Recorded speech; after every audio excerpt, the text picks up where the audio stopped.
Map reduce एक programming model है, कोई लैंग्वेज या मेथड नहीं। जब डेटा इतना बड़ा हो कि एक मशीन के अंदर हैंडल ना कर पाओ, तो काम को बहुत सारे मशीन्स में डिवाइड कर दिया जाता है।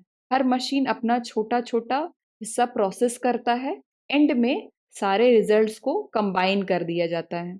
This is map reduce.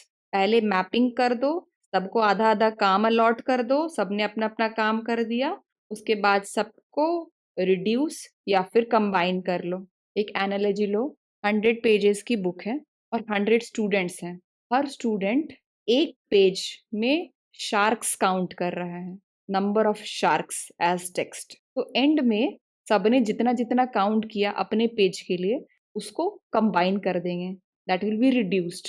तो टोटल काउंट मिल जाएगा। हुआ क्या, एक स्टूडेंट पे सारा लोड नहीं पड़ा और फास्टली काम हो गया पैरेलल में। डिक्लेरेटिव वर्सेस मैप रिड्यूस देखते हैं। इतना तो हम देख ही लिए कि एसक्यूएल डिक्लेरेटिव है, उसमें डीबी ऑप्टिमाइजर है जो स्टेप्स रीऑर्डर कर सकता है, इंडेक्स चूज कर सकता है, जॉइंस को ऑप्टिमाइज कर सकता है। मैप रिड्यूस में तुम कस्टम कोड लिखते हो खुद से।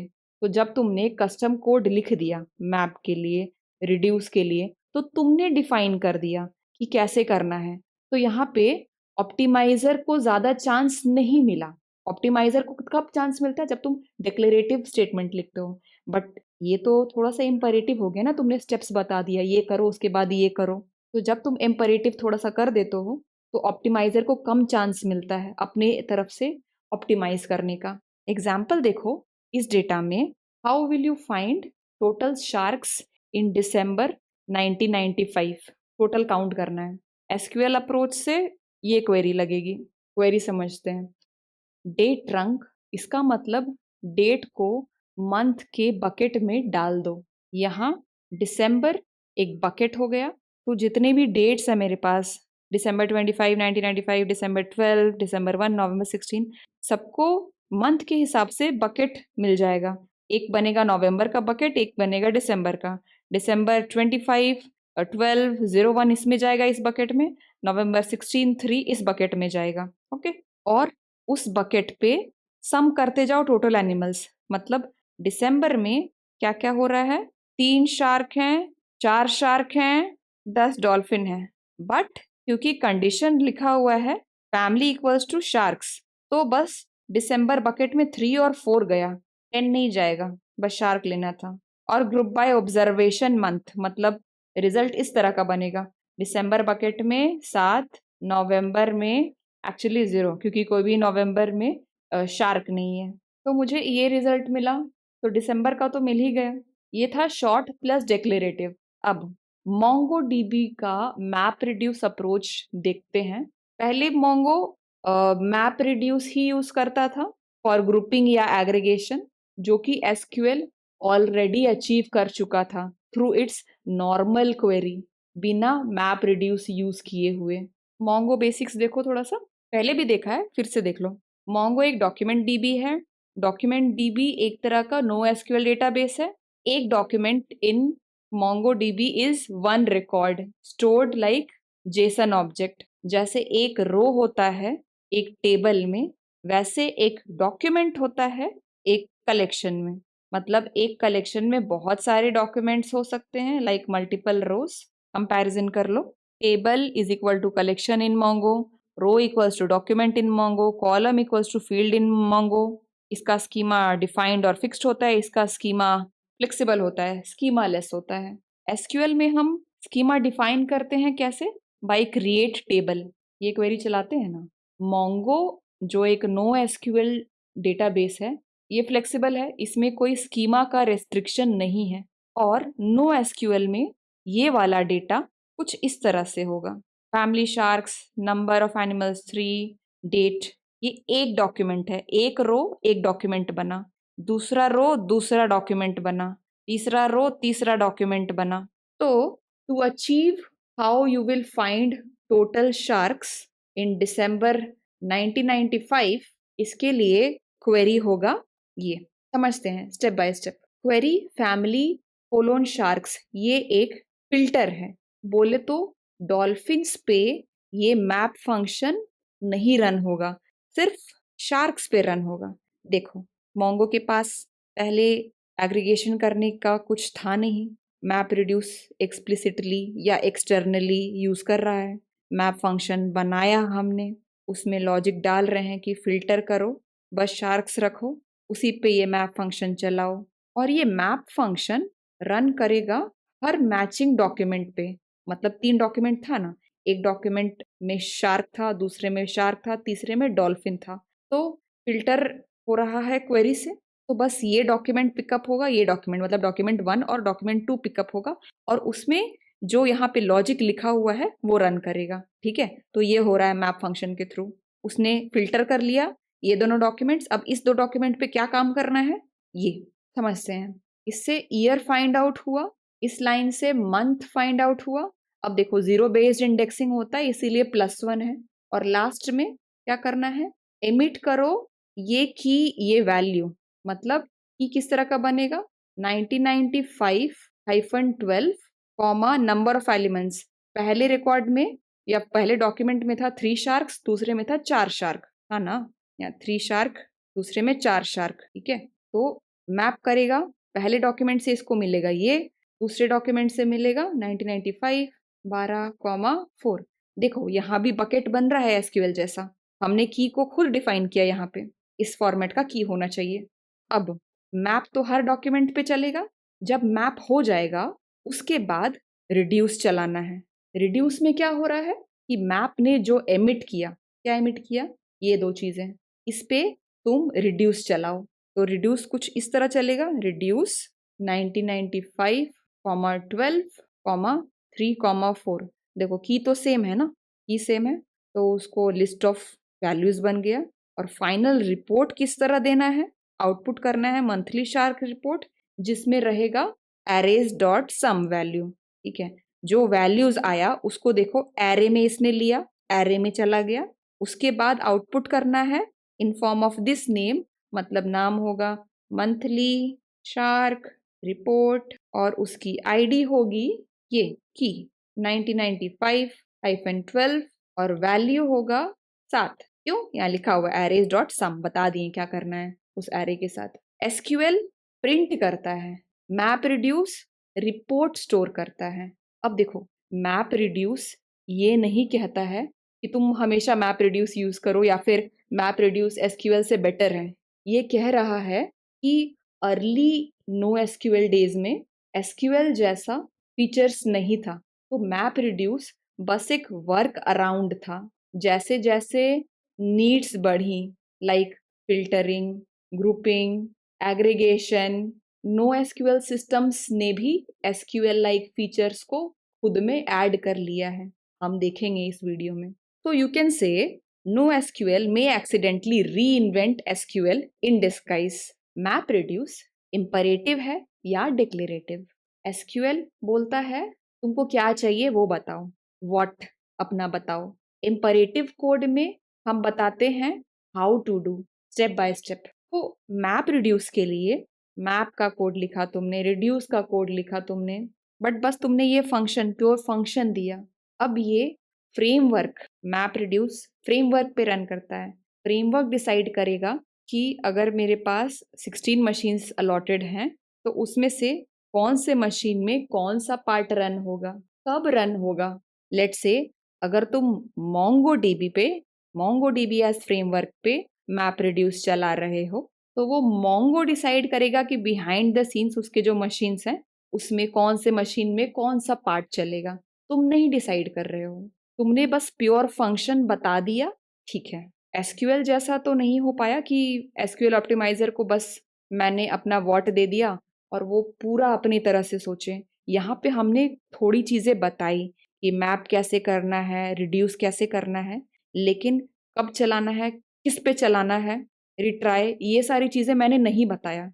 तो ये मैप रिड्यूस बीच का मॉडल है, ना पूरा डिक्लेरेटिव ना पूरा इम्परेटिव। अब आज के डेट में MongoDB में हमें खुद से मैप और रिड्यूस का फंक्शन नहीं लिखना पड़ता है। मोंगो ने इंट्रोड्यूस किया है aggregation pipeline, so that you don't have to write the full custom map full custom reduce logic by yourself. Same question का अगर सोल्यूशन देखें एग्रीगेशन पाइपलाइन के वाया, क्वेश्चन क्या था? Find total sharks in December 1995। यहाँ पे क्या हो रहा था? मैप एमिट कर रहा था पर रिकॉर्ड की और कुछ वैल्यू, और रिड्यूस उसको रिड्यूस कर रहा था। तो बिल्कुल सिमिलरली यहाँ पे भी वही काम हो रहा है। तुम बोलो श्वेता यहाँ मैप मैप कीवर्ड तो दिख नहीं रहा है। ये पार्ट्स मिलके मैप का काम कर रहे हैं। मैच फैमिली शार्क्स, पहले डॉक्यूमेंट फिल्टर हो जाते हैं, सिर्फ फिल्टर्ड डॉक्यूमेंट्स या फिर सिर्फ शार्क्स वाले डॉक्यूमेंट पाइपलाइन में जाते हैं, जिस पे ये आईडी बनता है और ये वैल्यू बनता है। आईडी यहाँ हमने क्या दिया है?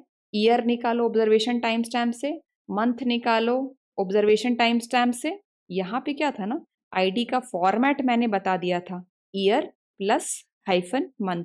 यहाँ मैंने खाली बताया है कि आईडी ये दोनों का कंपोजिट आईडी होना चाहिए।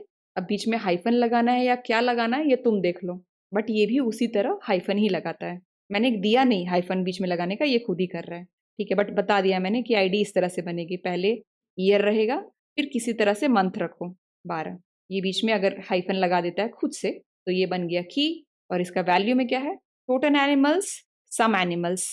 हर डॉक्यूमेंट का वैल्यू लेते जाओ, नंबर ऑफ एनिमल्स है, हर डॉक्यूमेंट का नंबर ऑफ एनिमल्स, जैसे पहले डॉक्यूमेंट का 3 था, दूसरा का 4 था, ये सब लेते जाओ और सम करते जाओ। पहले 3 लिया, अब सम फंक्शन लिखा हुआ नंबर ऑफ एनिमल्स पे, दूसरे डॉक्यूमेंट पे जब जाएगा सेम की रहेगा तो 3 + 4 7 हो जाएगा। इस तरह यहाँ कोई एरे नहीं बन रहा है, पहले वैल्यू पे दूसरा सम होते जा रहा है।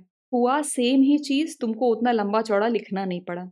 और क्योंकि तुमने ज्यादा कोड नहीं दिया तो यहाँ पे मोंगोडीबी का ऑप्टिमाइजर को ज्यादा चांस मिला ऑप्टिमाइज करने का, क्योंकि तुम सब कुछ स्टेप बाय स्टेप नहीं बता रहे हो, ये फंक्शन ऐसे चलाओ वैसे चलाओ। देखो वहां पे वो अलग अलग डॉक्यूमेंट का की वैल्यू अलग से रख रहा था, फिर उसको बाद में एरे में लेके रिड्यूस फंक्शन में फिर सम करना था, वैसा मैंने नहीं बताया। तो ये देखो किस तरह कर रहा है, 3 रखा था उसी पे 4 ऐड करके उसी की के लिए वैल्यू कर दिया। अलग से फिर एरे बनाना, फिर एरे पे सम करना, वो नहीं हुआ, एक प्रोसेस ही गायब हो गया। यहाँ पे मैंने ज्यादा कंट्रोल मोंगोडीबी को ही दे दिया कि भाई तुम अपने ऑप्टिमाइजर के हिसाब से देख लो, जो सही लग रहा है, जो बेस्ट पाथ है वो चूज करके चलो, right. So this is the reduce part, this is the map part. Map reduce में फिल्टर कैसे हो रहा था? क्वेरी कीवर्ड से। यहाँ पे फिल्टर कैसे हो रहा है? मैच कीवर्ड से। वहां पे हमने एमिट किया था की वैल्यू, यहाँ पे हमने आईडी एक्सप्रेशन बनाया है इस तरह से, तो वो समझ जा रहा है कि अच्छा इसका आईडी रहेगा और ये वैल्यू रहेगा। तो ग्रुप में हम बता दे रहे हैं कि एमिट क्या करना है। वहां पे हमने एक फंक्शन यूज किया था, एमिट फंक्शन, जो बता रहा था कि की क्या रहेगा, वैल्यू क्या रहेगा। यहाँ बस ग्रुप के अंदर बता दो कि आईडी क्या रहेगा, वैल्यू क्या रहेगा। वहाँ स्पेसिफिकली रिड्यूस फंक्शन हमने लिखा था, यहाँ पे देखो प्री डिफाइंड बहुत सारे फंक्शन इसने इंट्रोड्यूस किए। सम एवरेज काउंट, यहाँ पे तुम लॉजिक राइट कर रहे थे, यहाँ पे मोंगोडीबी खुद कर रहा है। यहाँ पे ऑप्टिमाइजेशन लिमिटेड थी क्योंकि बहुत सारे इंस्ट्रक्शंस हम दे रहे थे। यहाँ पे हमने थोड़ा डिक्लेरेटिव रख दिया, तुम मुझे जैसे करना है करो। मैप रिड्यूस में तुमने लिखा था JavaScript code, loops, emit logic. Optimization का चांस काफ़ी कम मिला था डेटाबेस को, यहाँ ज़्यादा मिल गया है क्योंकि तुमने बस डिक्लेरेटिव स्टेजेस दिए, मैच, ग्रुप, सम। अब डेटाबेस का ऑप्टिमाइजर स्टेप्स को रीऑर्डर कर सकता है, इंडेक्स यूज कर सकता है, पैरेलल एग्जीक्यूशन कर सकता है, ओवरऑल ऑप्टिमाइजेशन कर सकता है ऑन द एग्जीक्यूशन। तो this was better definitely. Map reduce क्यों था? क्योंकि उस टाइम पे कोई वर्क अराउंड नहीं था कि किस तरह से एग्रीगेशन लॉजिक जो एसक्यूएल में लग रहा है वो नो एसक्यूएल में लगाया जाए। तो यू कैन से एसक्यूएल के कॉन्सेप्ट्स, एसक्यूएल का थिंकिंग स्टाइल, वो सब नो एसक्यूएल में आ ही रहा है, इसको ज़रूरत पड़ रहा है एसक्यूएल की चीज़ों का। नेक्स्ट देखते हैं graph databases. This is example of a structured data. This is example of graph structured data. Diagram में जो बॉक्सेस हैं उन्हें नोड्स या वर्टिसेस कहा जाता है। हर नोड के पास होता है लेबल और कुछ प्रॉपर्टीज इन की वैल्यू फॉर्म। तो जो भी x:y जैसा दिख रहा है यहाँ पे, type colon state name colon Idaho, ये सारे प्रॉपर्टीज हैं। लेबल नोड्स में अभी यहाँ पे शो नहीं हो रहा है। इस डायग्राम से कुछ एग्जाम्पल्स उठा के देखते हैं। Type person name Lucy, type person name Lucy, type city name London, type country name United states. इसमें लेबल नहीं दिख रहा है, तो अगर नोड को लिखना होगा, लेबल उसमें रहता है और प्रॉपर्टीज। तो अंदर क्या होगा, type colon person, name colon Lucy, ये हो गया उसके प्रॉपर्टीज। और लेबल कुछ भी हो सकता है, जैसे लिविंग बीइंग, जो तुम रखो। मतलब ये नोड क्या है, ह्यूमन तो रखना चाहो। मतलब लूसी एक लिविंग बीइंग नोड है जिसके प्रॉपर्टीज हैं type person, name Lucy. Diagram में जो एरोज हैं उस पे जो चीजें लिखी हैं उसको कहेंगे रिलेशनशिप्स। हर रिलेशनशिप डायरेक्टेड होता है, मतलब एरो का डायरेक्शन मैटर करता है। नेम्ड होता है, देखो क्लियरली क्या रिलेशनशिप है, बॉर्न इन रिलेशनशिप। ये पर्सन लूसी बॉर्न इन है स्टेट इडाहो में। क्लियर मीनिंग होता है रिलेशनशिप का, जैसे born in, lives in, within, married, ये सारे रिलेशनशिप्स हैं। अब एक एग्जांपल देखो, लूसी बॉर्न इन इडाहो, इसका मतलब Lucy was born in Idaho. Idaho within United States, मतलब Idaho is within United States. देखो ये जो रिलेशनशिप्स थे इसको हम कोलोन करके लिखे हैं, कोलोन रिलेशनशिप, और नोड को ब्रैकेट के अंदर। देखो एरो का मीनिंग क्लियर है, Idaho within United states है, लूसी बॉर्न है इडाहो में। यहाँ फॉरेन कीज नहीं होते, जॉइंट्स नहीं होते, टेबल्स नहीं होते। ग्राफ का कोर मॉडल है node to relationship to node. एक नोड से दूसरा नोड रिलेशनशिप के वाया कनेक्टेड है। कनेक्शन डायरेक्टली स्टोर्ड होता है, रिलेशनशिप पहले से ही डिफाइंड होता है, ट्रैवर्स करना फास्ट और नेचुरल होता है। इसीलिए ग्राफ डेटाबेसेस शाइन करते हैं जब मेनी टू मेनी रिलेशनशिप्स हो या डीपली कनेक्टेड डेटा हो। क्वेरीज कुछ ऐसे हो कि फ्रेंड के फ्रेंड का फ्रेंड फाइंड करो, या सिटी से कॉन्टिनेंट फाइंड करो, कौन कहाँ रहता है, कौन कहाँ बॉर्न हुआ, किससे मैरिड है एज पर दिस डायग्राम। तो वो सब चीज़ें काफ़ी फास्ट हो जाएंगी ग्राफ डेटाबेसेस से। अब ये सारी चीज़ें एसक्यूएल में भी हो सकती हैं, बट उसमें मल्टीपल जॉइंट्स लगेगा और कॉम्प्लेक्स हो जाएगा। ग्राफ में नेचुरल और सिंपल ट्रैवर्सल बन जाता है। अब साइफर एक डिक्लेरेटिव क्वेरी लैंग्वेज है। डिक्लेरेटिव मतलब you are only defining what. ये है ग्राफ डेटाबेसेस के लिए। तुम लूप्स नहीं लिखते, जॉइंट्स नहीं लिखते, इंडेक्सेस नहीं स्पेसिफाई करते कि किस कॉलम पे इंडेक्स लगाना है, लाइक प्राइमरी की या नॉन प्राइमरी की कॉलम। तुम सिर्फ ये बोलते हो तुम्हें कौन सा रिलेशनशिप चाहिए, ये नहीं बताते कि कैसे चाहिए। जैसे डिक्लेरेटिव था टेबल्स के लिए, वैसे साइफर डिक्लेरेटिव है ग्राफ्स के लिए। साइफर की एक क्रिएट क्वेरी देखते हैं कि नोड रिलेशनशिप क्रिएट कैसे होता है साइफर से। क्रिएट क्वेरी का काम क्या है, नोड्स क्रिएट करना, रिलेशनशिप्स क्रिएट करना, ग्राफ का स्ट्रक्चर एक्सप्लिसिटली डिफाइन करना। लाइन बाय लाइन देखते हैं। यहाँ पे एक नोड क्रिएट हुआ, लेबल है जिसका लोकेशन, लेबल नोड पे दिखता नहीं है, डायग्राम में सिर्फ उसका प्रॉपर्टीज दिखेगा जो कर्ली ब्रेसेस के अंदर है। तो name colon North America, type colon continent, ठीक है। बट इसका लेबल हमको पता है क्या है, लोकेशन। ये किस टाइप का नोड है, लोकेशन टाइप का नोड है, इसलिए लेबल डालते हैं बताने के लिए कि ये क्या है।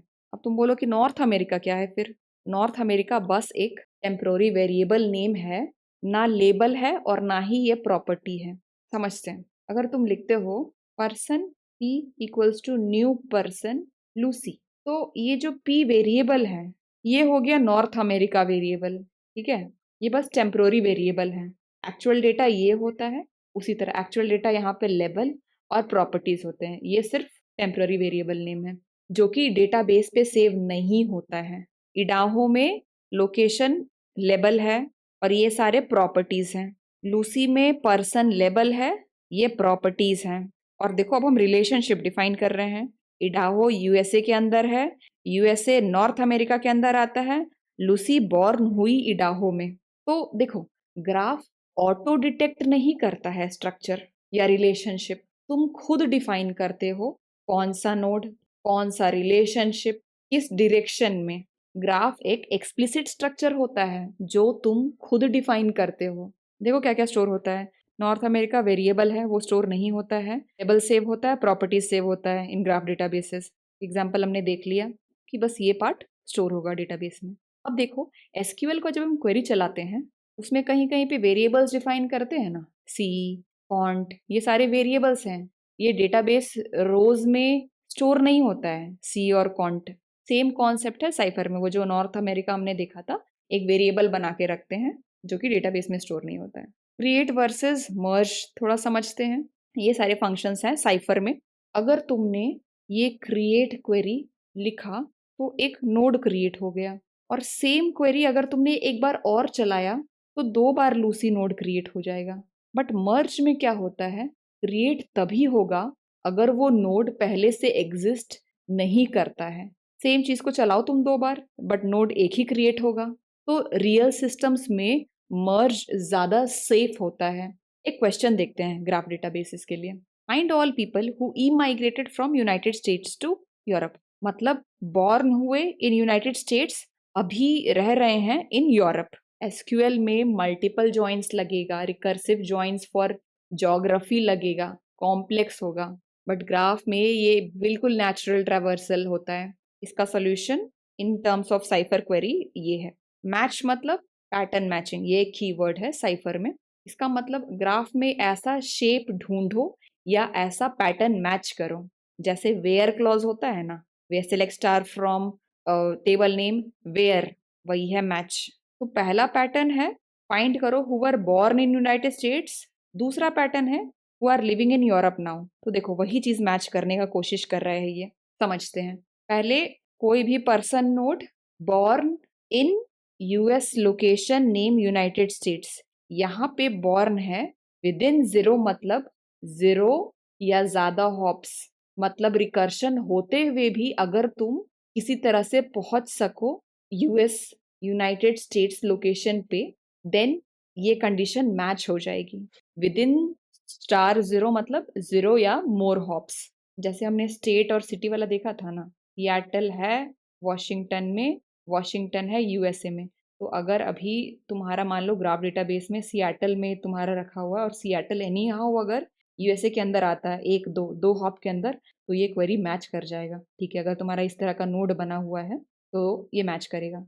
और दूसरा कंडीशन क्या मैच करना है, कोई भी पर्सन नोड जिसका lives in relationship within 0 और more hops location Europe node पे पहुंच जाए, तो उसका पर्सन नेम रिटर्न करो। विद इन क्लॉज से सिटी से स्टेट से कंट्री ऑटोमेटिकली हैंडल हो जाएगा, हमको रिकर्शन नहीं लिखना है खुद। और एक और बात, यहाँ देखो कॉमा दिया हुआ है, कॉमा का मतलब एंड होता है, दैट इज मैच दोनों को करवाना है। कोई एक भी फेल करेगा तो you have not reached an answer.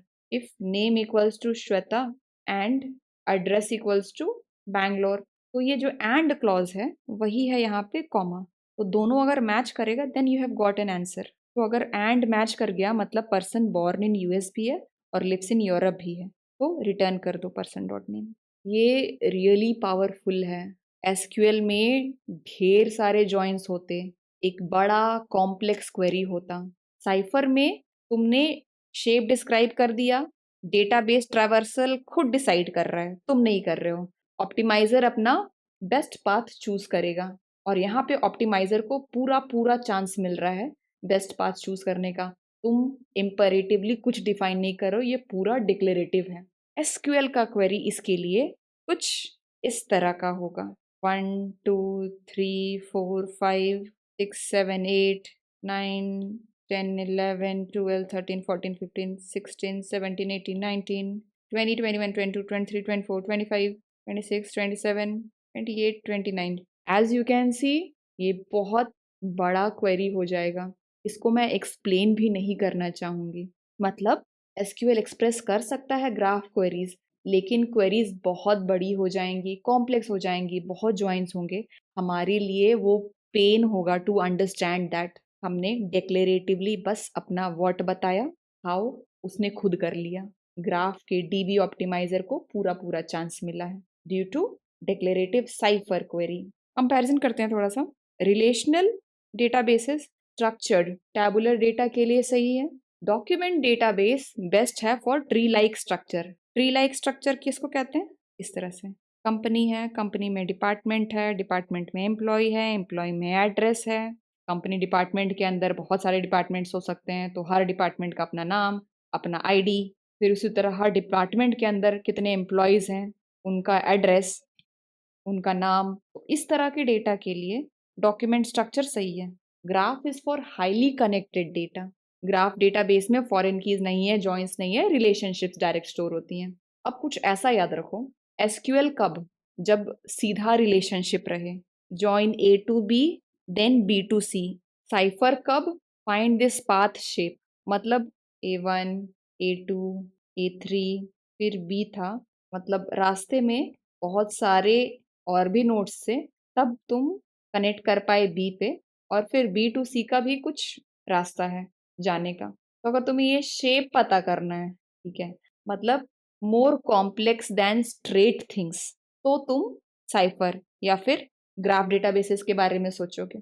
Cipher एक तरीका है ग्राफ डेटाबेसेस पे क्वेरी करने का, और भी है जैसे ट्रिपल स्टोर्स, पार क्यूएल। ये हम नहीं देखेंगे बिकॉज उतना समझने का जरूरत नहीं है, इससे ही काम हो जाएगा। नेक्स्ट इंपॉर्टेंट चीज है ऑब्जेक्ट रिलेशनल मिसमैच समझना। आजकल ज्यादातर एप्लीकेशंस ऑब्जेक्ट ओरिएंटेड लैंग्वेजेस में लिखे जाते हैं, जैसे Java, C sharp, Python, Ruby etcetera. Code कैसे सोचता है? इन फॉर्म ऑफ ऑब्जेक्ट्स, जैसे यूजर क्लास का ऑब्जेक्ट, ऑर्डर क्लास का ऑब्जेक्ट, एड्रेस क्लास का ऑब्जेक्ट। यहाँ पे ऑब्जेक्ट्स वर्सेस टेबल्स समझते हैं। एसक्यूएल डेटाबेस डेटा को स्टोर करता है in form of tables, rows and columns, लेकिन एप्लीकेशन कोड डेटा को रखता है in form of objects, nested structures, lists और कलेक्शंस एटसेट्रा। यहीं से प्रॉब्लम स्टार्ट होती है। यहाँ भी देखो, डेटा सेम है बट शेप्स डिफरेंट हैं। एसक्यूएल में है data in form of table, और एप्लीकेशन कोड में है data in form of objects. एक ऑब्जेक्ट ओरिएंटेड कोड देखो फॉर यूजर। यूजर क्लास में नेम है, लिस्ट ऑफ जॉब्स है, लिस्ट ऑफ एजुकेशन है। एसक्यूएल टेबल में एक कॉलम के अंदर directly list of job store नहीं कर सकते थे। हम यूजर्स टेबल बनाते थे, जॉब्स टेबल बनाते थे, एजुकेशन टेबल बनाते थे, और फॉरेन कीज और जॉइन लगाते थे to get all the data together. Logical data एक ही है, दो अलग ships, and objects is not equal to tables. दोनों का स्ट्रक्चर नेचुरली मैच नहीं करता। यही है इम्पिडेंस मिसमैच। इम्पिडेंस मिसमैच का मतलब जब दो सिस्टम्स की शेप अलग हो, उनको कनेक्ट करने में फ्रिक्शन या एक्स्ट्रा वर्क लगेगा। अब ये प्रॉब्लम है क्यों आखिरकार? क्योंकि ऑब्जेक्ट्स होते हैं नेस्टेड, हियरार्किकल, इन मेमोरी, और उसमें रिच रिलेशनशिप्स होते हैं। जैसे ऊपर यूजर ऑब्जेक्ट में जॉब से रिलेशनशिप है, एजुकेशन से रिलेशनशिप है, और भी जितना मन चाहे उतना रिलेशनशिप डाल सकते हो। It is rich in relationships. जबकि relational databases are flat, row column based होते हैं, जॉइंट ड्रिवेन होते हैं। मतलब एक्सटर्नली मैपिंग करना पड़ता था हर टाइम, बट ORM या ऑब्जेक्ट रिलेशनल मैपिंग टूल्स के आने से थोड़ा काम आसान हो गया, कोड लिखना कम हो गया। ORM ऑटोमेटिकली एसक्यूएल क्वेरी लिख देता है, behind the scenes insert, update, joins handle कर देते हैं। एग्जाम्पल से समझो, अगर तुमने कोड में लिखा user repository dot save user, इसका मतलब हुआ इंसर्ट इनटू यूजर्स। क्या? जो यूजर ऑब्जेक्ट यहाँ पे है उसका नेम, एड्रेस और जितना भी डिटेल्स है वो सारा इस तरह का क्वेरी खुद बन जाएगा। तुमने लिखा ये, और बिहाइंड द सीन्स टेबल में जब इंफॉर्मेशन या डेटा इंसर्ट होगा वो इसी कमांड से इंसर्ट होता है। तो ये कमांड तुम्हें लिखना नहीं पड़ा, ये ORM ने खुद दिया तुम्हें। एनालॉजी से समझो, तुम्हारे पास USB C का केबल है और USB A का पोर्ट है इन लैपटॉप, तो डायरेक्ट फिट नहीं होगा, अडेप्टर चाहिए। तो ऑब्जेक्ट हो गया USB C का केबल, SQL टेबल हो गया USB A का पोर्ट, और ORM हो गया अडेप्टर। सॉफ्टवेयर वर्ल्ड में सोचो, ऑब्जेक्ट्स और टेबल्स की शेप मैच नहीं करती है, तो ऑब्जेक्ट्स टू टेबल या टेबल्स टू ऑब्जेक्ट्स ट्रांसलेशन में फ्रिक्शन आता है। इसे सॉल्व करने के लिए ORM टूल्स आते हैं। थोड़ा और समझ लो ORM, तो अच्छे से समझ आएंगी चीजें। मेरे स्टूडेंट्स कॉलेज ग्रेजुएट्स भी हैं, so I have to explain this. देखो, ORM हर मेजर प्रोग्रामिंग लैंग्वेज में मिल जाएगा, जैसे Node, Python, C plus plus, Ruby etcetera. Java के ORMs हैं Hibernate, JPA, Spring data JPA एट्सेट्रा। नोड JS के ORMs हैं SQLite, type ORM, Prisma, mongoose for MongoDB एट्सेट्रा। पाइथन्स के ORM हैं SQL, Alchemy, Django ORM, और C++ में भी ORM स्टाइल लाइब्रेरीज होती हैं। सबसे पहले समझो कि कोई एप्लीकेशन डेटाबेस से कनेक्ट कैसे होता है। तो उसके लिए सबसे पहला काम होता है डेटाबेस का डिटेल्स डालना इन एप्लीकेशन। कौन सा डेटाबेस से कनेक्ट करना है, उस DB का पासवर्ड क्या है, यूजर नेम क्या है, URL क्या है, और ये सारी चीजें कहाँ डालते हैं। एप्लीकेशन में तुम एक प्रॉपर्टीज फाइल बनाओगे जिसमें ये सारी डिटेल्स डालोगे। अब मैं स्पेसिफिकली जावा प्लस स्प्रिंग बूट टाइप की एप्लीकेशन की बात करूंगी एक एग्जाम्पल देने के लिए, ताकि तुम्हें सारे कॉन्सेप्ट्स समझ में आए। जैसे मैंने पहले भी बताया, हर मेजर लैंग्वेज में है ORM। मैं एक का एग्जाम्पल लेके तुमको समझाती हूँ। स्प्रिंग बूट क्या होता है? मैंने कहा Java plus Spring Boot. Spring Boot है एक फ्रेमवर्क। किसका फ्रेमवर्क? जावा का फ्रेमवर्क। जैसे पाइथन का फ्रेमवर्क है जैंगो, फ्लास्क, उसी तरह जावा में बॉयलर प्लेट कोड कम हो जाता है अगर तुम स्प्रिंग बूट यूज करो। सबके लिए इतना लंबा लंबा कोड लिखते हो, वो कुछ लाइंस में रिड्यूस हो जाता है। तुम्हें एक एम्बेडेड सर्वर मिल जाता है जो कि 24/7 रन करता रहेगा, और भी बहुत सारे फीचर्स जो तुम्हें डेवलपमेंट में हेल्प करते हैं। कोड लिखना कम हो जाता है, सारा कॉन्फ़िगरेशन किया हुआ मिलता है। तो अगर हम स्प्रिंग बूट की बात करें, यहाँ पे प्रॉपर्टीज फाइल भी कॉन्फ़िगर्ड है जिसका नाम होता है एप्लीकेशन डॉट प्रॉपर्टीज। तो यहाँ पे प्रॉपर्टीज फाइल का नाम है एप्लीकेशन डॉट प्रॉपर्टीज। ये बस एक सिंपल सा फाइल है, जैसे .txt फाइल होता है ना, वैसा फाइल है। उसके अंदर तुम प्रॉपर्टीज जाके लिखो spring dot database dot URL, spring dot database dot user name, password, उस तरह का तुम डेटाबेस का डिटेल्स डालो कनेक्शन के लिए, ताकि एप्लीकेशन को ये पता हो ओके मुझे इस डेटाबेस से कनेक्ट होना है। अब स्प्रिंग बूट में ORM यूज करने के लिए चाहिए एक ORM डिपेंडेंसी। डिपेंडेंसी क्या है? एक्सटर्नल जार या लाइब्रेरी जो तुम अपने प्रोजेक्ट में ऐड करते हो, जैसे पाइथन में डालते हो ना पैंडाज लाइब्रेरी, PyMySQL, तो बस उसी तरह लाइब्रेरी डाल रहे हैं हम। स्प्रिंग बूट में लाइब्रेरी किस तरह से डालते हैं? इन फॉर्म ऑफ डिपेंडेंसी। बस मेंशन कर देना है, जार डाउनलोड भी नहीं करना है गूगल से जाके।